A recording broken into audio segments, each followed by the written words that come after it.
So Alphabet is one of the biggest companies in the world, and a lot of investors are interested in considering this business for purchase in their portfolio. And I'm going to evaluate the stock here, and I'm going to emphasize one huge reason why I'm bullish on Alphabet stock, and then one big reason why I'm concerned about Alphabet stock. So one thing I wanted to highlight with Alphabet is over the previous decade, they've grown revenue from 75 billion all the way up to 371 billion.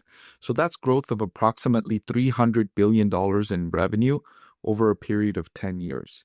That's phenomenal growth. And it's especially more phenomenal when I think about how they've been able to do this by offering mostly free products, right? Other than their Google Cloud segment, other than a few products that do generate some revenue from charging customers directly, most of their business comes from giving customers free products and services and then generating advertising revenue off of those engagement in those services.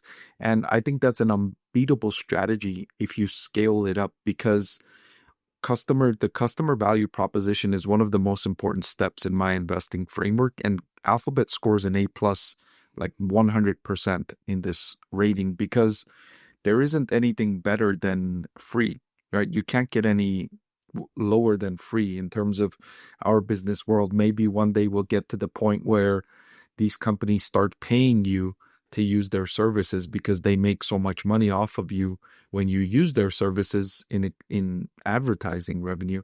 But for now, free is as low as it goes, and then it becomes a question mark.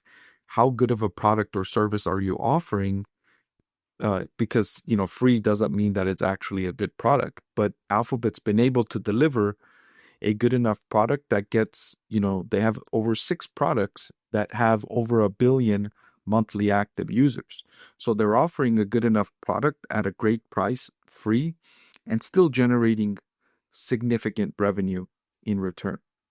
Of course, this would all be meaningless if the unit economics wasn't also making sense, right? If they weren't profiting, if they were just giving you a free product and it cost them way more than they're generating in ad revenue, they would go out of business. They wouldn't be able to sustain themselves. But they're able to do this and generate significant profitability, one of the best profit margins of any company I'm following, especially at this large scale. Click the link below to watch the full video.